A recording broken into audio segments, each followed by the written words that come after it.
आदरणीय नारायण रूपी संगत के चरणों में दास का ओम ब्रह्म सत्यम। विषय है सत उपदेश अमृत, जो कि जीवन गाथा भाग 1 में पृष्ठ 441 पर है। दास इसे पढ़ने का प्रयास करेगा। गलतियों के लिए संगत से क्षमा की याचना करता हूं। महाराज जी कह रहे हैं, जीव शरीर रूपी संसार को धारण करके मोह रूपी जाल में फंसा हुआ है। तो दास इस शरीर रूपी संसार को धारण करके, क्योंकि इस शरीर करके ही संसार है, तो इस शरीर के मोह में वह फंसा हुआ है। वो शरीर को ही अपना आप समझता है। तो ये सत्संग में आके, महाराज जी के सत्संग में आके पता चला कि शरीर को अपना आप समझना ही उसकी सबसे भारी भूल है, जिसकी वजह से अ, सभी सभी काम क्रोध लोभ मोह अहंकार होते हैं। शरीर पहनकर इसमें अनेक प्रकार के कर्म फल की इच्छा को लेकर कर्म करता रहता, कर्म सुख चाहता है।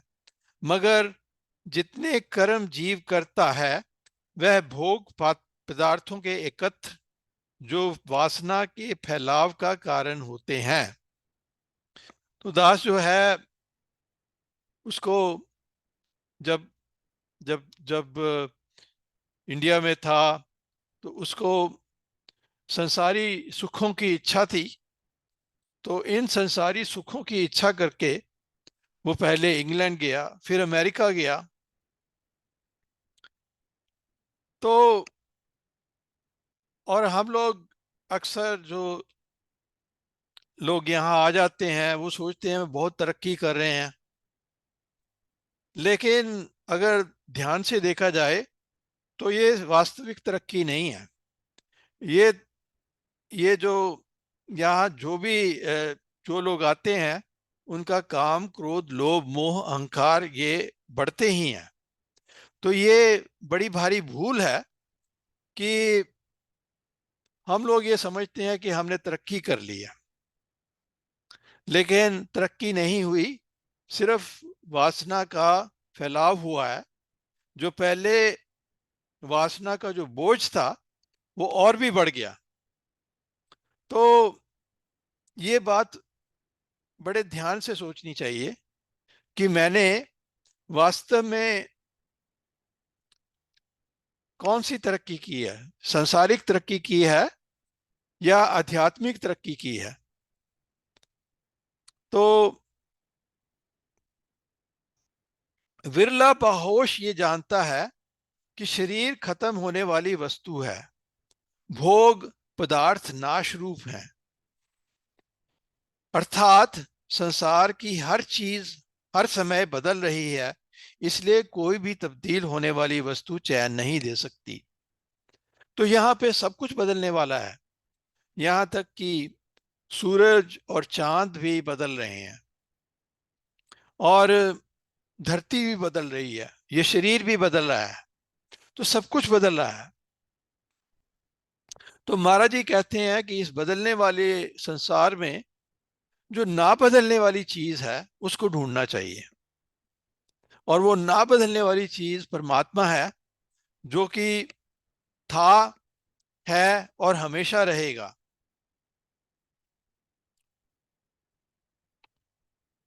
तो महाराज जी कहा करते थे कि यहाँ पे इस मिट्टी में से सोना ढूंढना चाहिए।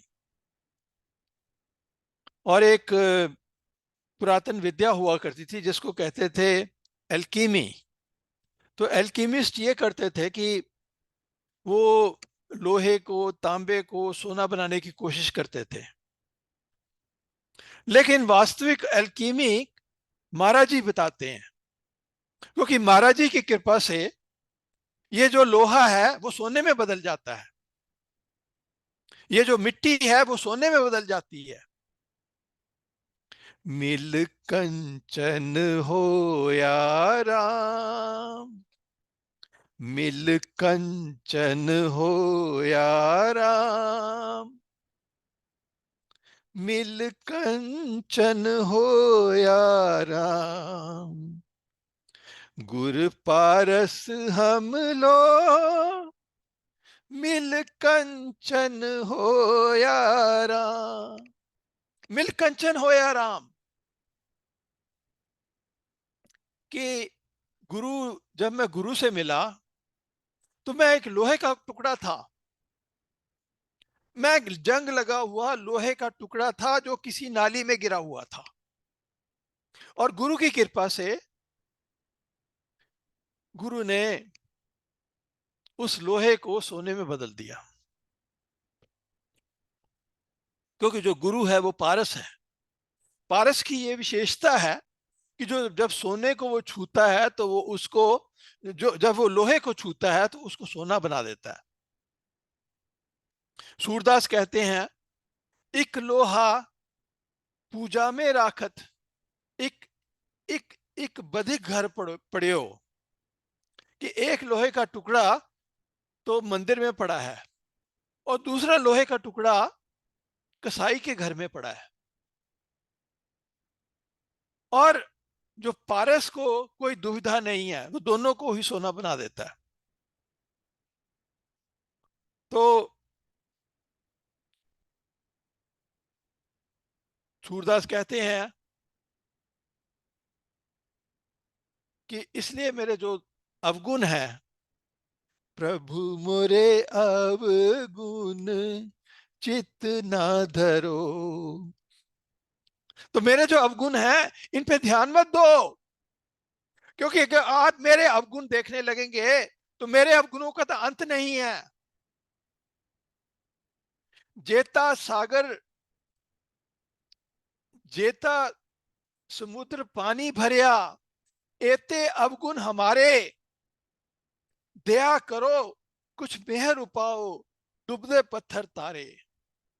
कि जितना समुद्र में पानी है उतने मेरे में अवगुण हैं, मैं डूबता हुआ पत्थर हूं, आप कृपा करके बचा लो। जो पत्थर है, आप जानते हैं कि कितनी स्पीड से वो डूबता है, तो मैं डूबता हुआ पत्थर हूं, और मैं सुनता हूं कि जिस पत्थर पे आप राम नाम लिख देते हो वो पत्थर तैरने लगता है। हमने सबने रामायण सुनी है। राम जब समुद्र के किनारे पहुंचे और वो पुल बनाने लगे, और जो पत्थर पुल बनाने के लिए जो पत्थर वानर डालते थे वो डूब रहे थे, तो उन्होंने पत्थरों पे राम लिखा और वो पत्थर तैरने लगे। तो हम भी डूबने वाले पत्थर हैं, और महाराज जी हमारे रामचंद्र जी हैं, और जो अपने दिल के ऊपर महामंत्र का, राम का नाम लिखता है वो तैरता है। संसार देखा बहुतों ने है, लेकिन समझा चंद एक ने है। कई दास के कई रिश्तेदार हैं जो जो एक एक करके चले गए, तो सब सब ने संसार को देखा, लेकिन समझता वही है जिस पे गुरु की कृपा होती है। सतगुर अपने सुनी अरदास, कारज आया सगला रास। सतगुर अपने सुनी अरदास, कारज आया सगला रास। मैंने जब गुरु के आगे अरदास की, जब मैंने अपने पूरे गुरु के आगे प्रार्थना की, मैं डूबता हुआ पत्थर हूं, मेरे को बचा लो, कारज आया सगला रास, उसने मेरे सारे काम पूरे कर दिए। यानी जन्म सफल हो गया, कुछ करना बाकी नहीं रहा। जो गुरु की कृपा से परमात्मा को पा लेता है, उसके लिए कुछ करना बाकी नहीं रहता। मन तन अंतर प्रभु दे आया, गुर पूरे डर सगल चुकाया। मन तन अंतर प्रभु ध्याया, गुर पूरे डर सगर चुकाया। मैंने ईश्वर का ध्यान किया अपने मन और तन में, और मेरा जो सारा डर था वो गुरु ने निकाल दिया। क्योंकि जब ईश्वर पे विश्वास आ जाता है तो सारा डर चला जाता है। और डर किस चीज का? बुढ़ापे का डर, बीमारी का डर, मौत का डर। गुरु सब इन डरों को निकाल देता है। सारी उम्र इंसान डरता रहता है, कहीं मेरे को कुछ ना हो जाए, इस शरीर को कुछ ना हो जाए, कहीं मैं जिनको प्यार करता हूं उनको कुछ ना हो जाए, जो मेरे संबंधी हैं उनको कुछ ना हो जाए। और गुरु ने सारा डर ही निकाल दिया। सब तो वड समरथ गुरुदेव, सब सुख पाई तिसकी सेव। सब तो वड समरथ गुरुदेव, गुरुदेव से कोई बड़ा नहीं है। दास ने दास दास हजारों लाखों लोगों से मिला है, सारी दुनिया घूमा है, गुरु से बड़ा कोई नहीं मिला। सब तो वड समरथ गुरुदेव, सब सुख पाई तिसकी सेव। जो उसकी सेवा करता है वो कृत कृत्य हो जाता है। कृत कृत्य का मतलब वो रच जाता है, और कुछ नहीं चाहिए, कुछ नहीं चाहिए और कुछ नहीं चाहिए, सब कुछ मिल गया। सब सुख पाई तिसकी सेव। जो गुरु की सेवा करता है उसको सब कुछ मिल जाता है। सतगुरु अपने सुनी अरदास, कारज आया सगला रास। संसार एक मेला है। विचार करके देखा जाए तो पता लगेगा कि दिन रात असंख्य जीव आ रहे हैं। देखिए ये क्या मेला है। जो दास के जो माता पिता, ये जो और कई संबंधी चले गए, अब नई नई नई शक्लें आ रही हैं, नए नए लोग आ रहे हैं, नए नए जीव आ रहे हैं। किसी को वो किसी को अपना ग्रैंड चाइल्ड कहता है, किसी को अपना पोता कहता है। और जो जिनको जिन जिन जीवों को वो कभी चाचा कहता था, कभी मासी कहता था, वो चले गए। संसार एक मेला है। विचार करके देखा जाए तो पता लगेगा कि दिन रात असंख्य जीव आ रहे हैं। और ये हो क्या रहा है? ये कौन लोग हैं जो आ रहे हैं? और वो कौन लोग थे वो जो चले गए? सतपुरुष हर समय संसार मेले देखते हैं। भोगी जीव जब कोई त्योहार आता है और मेले जाते हैं तो बड़े शान शौकत से जाते हैं। आजकल की आप शादियां देखिए। जब दास बच्चा होता था तो शादियां इतनी शा, शादियां सिंपलर हुआ करती थी। जो बाराती होते थे वो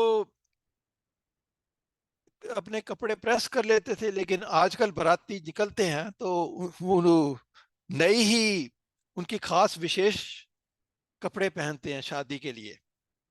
और उसके बाद फिर उस कपड़े को कभी नहीं पहना जाता मोस्टली। तो और ये जो जो लोग यहाँ आ जाते हैं, इंग्लैंड अमेरिका वगैरह, वो भी खूब जो दुनियावी शानो शौकत देखते हैं। कई तरह के कई तरह के खाने खाते हैं, कई तरह के रेस्टोरेंट्स बने हुए हैं।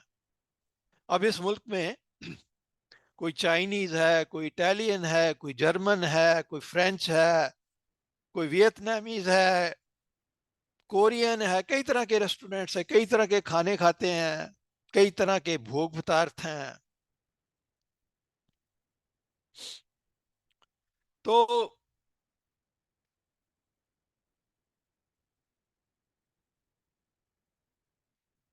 आगे महाराज जी कहते हैं, मेले में चक्कर काट कर धक्के मुक्के खाकर जब वापस आते हैं तो पूछा जाता है कि मेले में क्या देखा। तो हम लोग इस संसार रूपी मेले में बड़ी शान से घूमते हैं, नए नए कपड़े पहनते हैं, डिजाइनर क्लॉथ्स पहनते हैं। मेले में चक्कर खाकर धक्के मुक्के खाकर जब वापस आते हैं तो मेले में तो पूछा जाता है मेले में क्या देखा। मिल कहता है थकावट हो गई, हिम्मत नहीं रही, चारपाई लेकर लेट जाते हैं। तो ये हाल भोगवादी जीवों का है।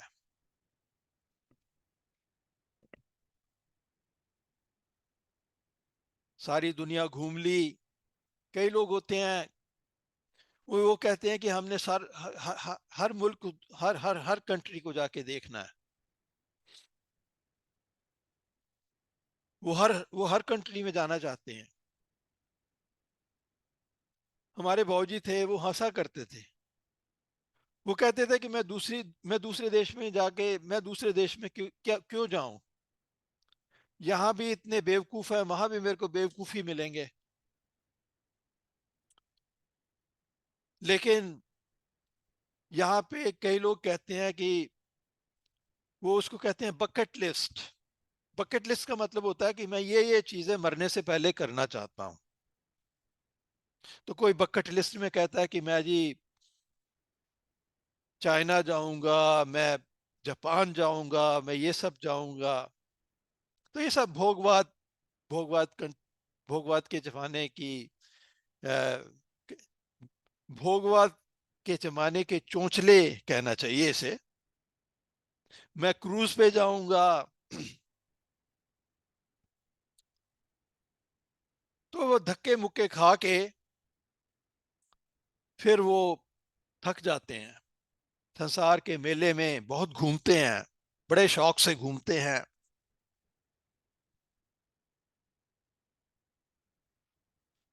और थक हार के फिर क्या है, फिर गुरु के पास ही आते हैं, क्योंकि शांति कहीं नहीं है। मैं चारे कुंटा भालियां तुद जे वडना साइया। मैं चारे कुंटा भालियां, मैं चारों दिशाओं में गया। मैं उत्तर में गया, मैं दक्षिण में गया, मैं पूर्व में गया, मैं पश्चिम में गया। तुद जेवड ना साइया, तेरे से बड़ा मेरे को कोई नहीं मिला। मैं थक हार के तेरे दरवाजे पे आया हूं।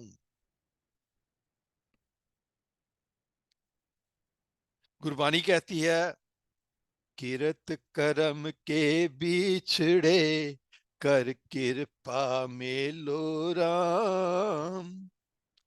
चार कुंट दह दिस भ्रमे थक आए प्रभ की शाम। किरत कर्म के बिछड़े कर कृपा में लो राम।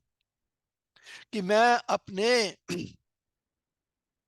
पुराने जन्मों के कर्मों की वजह से, उसको किरत कर्म कहते हैं, कि अपने पुराने जन्मों के कर्मों की वजह से मैं तुम्हारे से बिछड़ा हुआ हूं। किरत कर्म के बिछड़े कर कृपा में लो राम। मैं मैं मैं कई जन्मों से बिछड़ा हुआ हूं। अब कृपा करके मुझे इस जन्म में मिलिए। चार कुंट दह दिस में थक आए प्रभ की शाम। मैं चारों चारों कोनों और दसों दिशाओं में घूमा, अब थक के तुम्हारे दरवाजे पे आया हूं। तो हम ये ये हाल भोगवादी जीवों का होता है। वो संसार के मेले में बड़े शौक से निकलते हैं, फिर धक्के मुक्के खा के फिर गुरु की शरण में आते हैं। और गुरु तो बहुत समझाते हैं, बड़े हमारे महाराज जी कितने प्रेम से कितनी बारी समझाते हैं कि ईश्वर को याद करो। लेकिन कहावत है कि लातों के भूत बातों से नहीं मानते। तो तो दास जो है वो लातों का भूत है। जब डंडे पड़ते हैं, जब संसार में मार पड़ती है, तब गुरु याद आते हैं। महाराज जी तो बड़ी मीठी मीठी बातें करते हैं, लेकिन महाराज जी डंडा भी चलाते हैं। और महाराज जी का जब डंडा चलता है, तब जीव जो है उसको होश आता है। अगर विचार किया जाए तो पता लगेगा संसार दुख रूप है, किसी समय सुख नहीं देता है। यहाँ पे आप किसी बीच पे चले जाइए, जिसको ओशन बीच कहा जाता है, लगता है कि संसार सुखों से भरा हुआ है। लेकिन महाराज जी कहा करते थे कि ये संसार बाहर से देखने में तो बहुत सुंदर दिखाई देता है, लेकिन इसके अंदर जहर भरा हुआ है। हमारे बाबूजी कहा करते थे ये रेत के लड्डू हैं। रेत के लड्डू देखने में बड़े आकर्षक हैं, आकर्षित करते हैं। लेकिन आप रेत का लड्डू का अगर आप उसको मुंह में डालो तो सिर्फ मुंह में रेत ही आती है। इसको संत लोग कसुम्बड़े का फूल भी कहते हैं। संसार को कसुम्बड़े का फूल कहते हैं। कसुम्बड़े का फूल जो है वो देखने में बड़ा सुंदर होता है, लेकिन जब उसको हाथ लगाओ तो कांटे लग जाते हैं। उसके अंदर छोटे छोटे कांटे होते हैं। इसलिए गुरबानी कहती है, हाथ न लाई कसुम्बड़े, इस संसार रूपी कसुम्बड़े के फूल को हाथ मत लगाओ, इसमें सिर्फ कांटे ही हैं।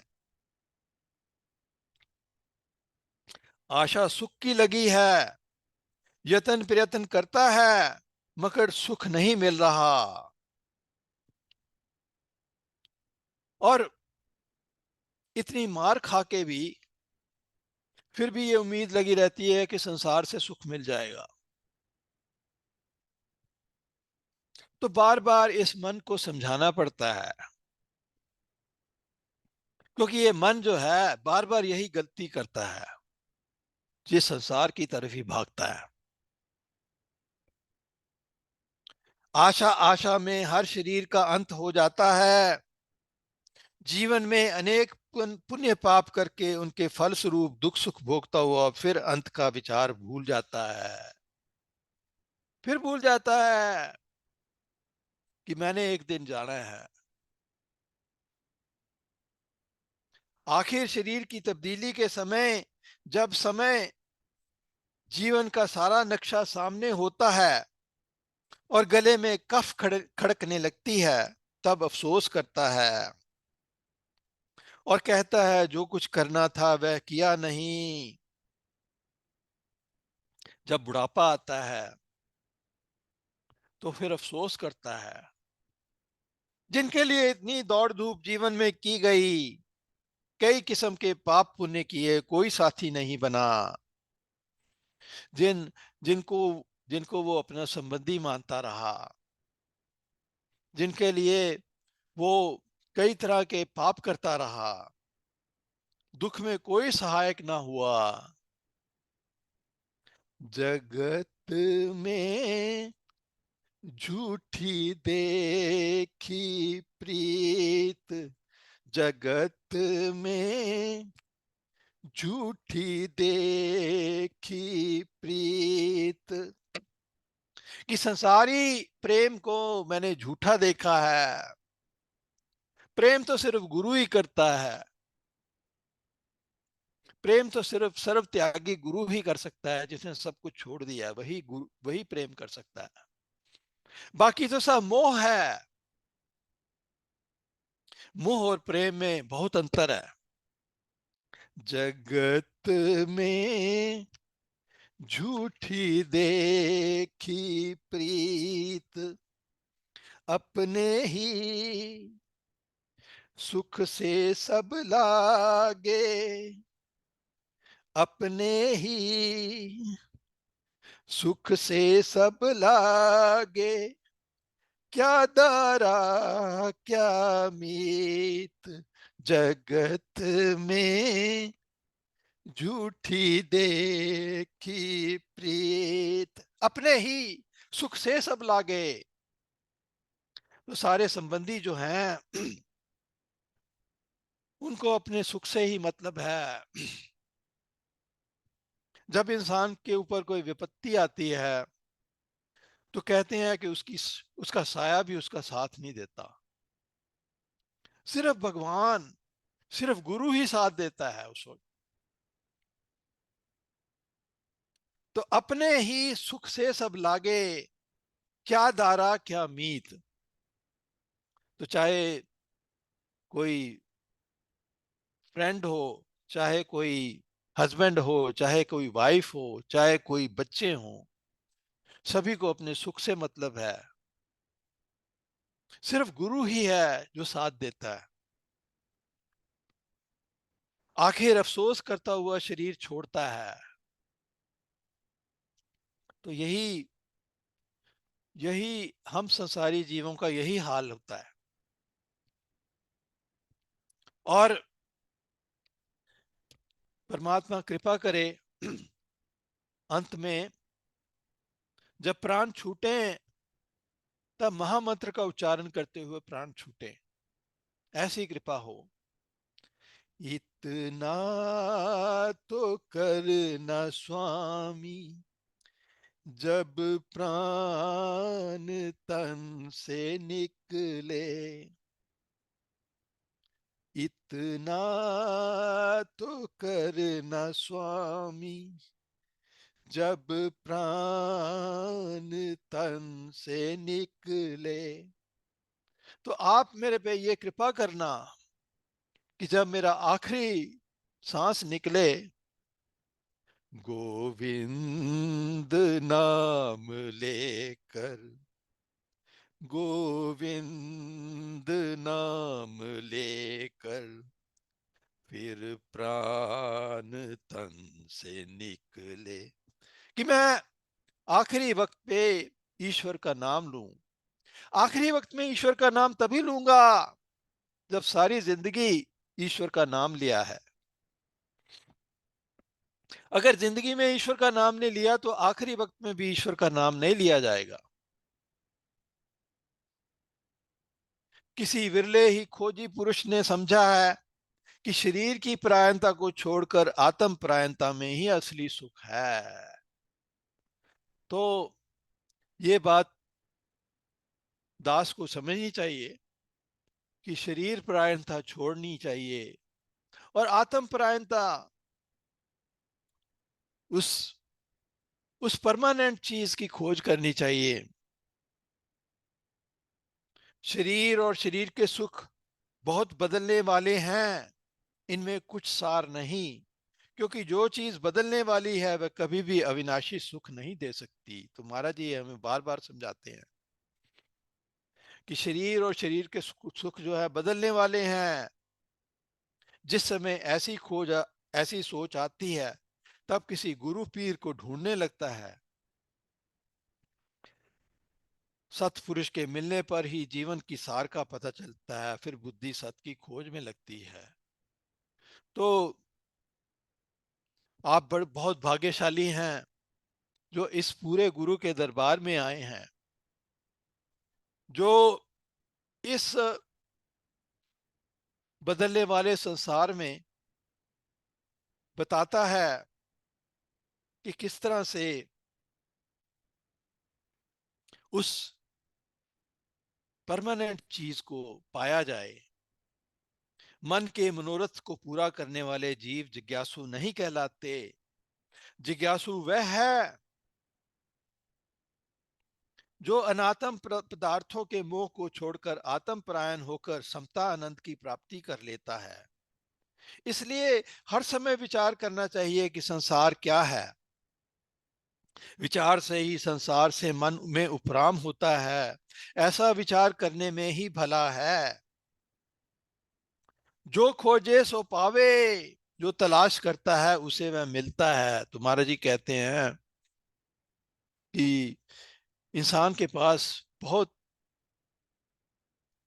बहुत जबरदस्त बुद्धि है। इसको वो गलत कामों में लगाए तो बड़े गलत काम करता है, लेकिन जब ये बुद्धि अच्छे रास्ते पे चल पड़ती है, जब गुरु की कृपा से जब ये अच्छे रास्ते पे चल पड़ती है, तो सारे भेद का पता चल जाता है। प्रभु सुमति देवे, ताकि आत्म तत्व की खोज करके मनुष्य चोले का लाभ प्राप्त करें। अब हमें महाराज जी आशीर्वाद दे रहे हैं, और आशीर्वाद दे रहे हैं कि ये मनुष्य देह मिली है,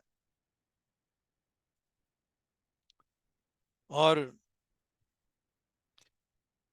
ईश्वर सबको निर्मल बुद्धि देवे। तो अबे अंत में महाराज जी हम सबको आशीर्वाद देते हैं कि हम अपनी बुद्धि को निर्मल बना लेवें, और जिस चीज की जिस जिस काम के लिए ये जन्म मिला था, ये ये मनुष्य देह मिली थी, उस काम को पूरा करें। तो वक्त समाप्त हो रहा है। गलतियों के लिए संगत से क्षमा की याचना करता हूं। ओम ब्रह्म सत्यम सर्वाधार।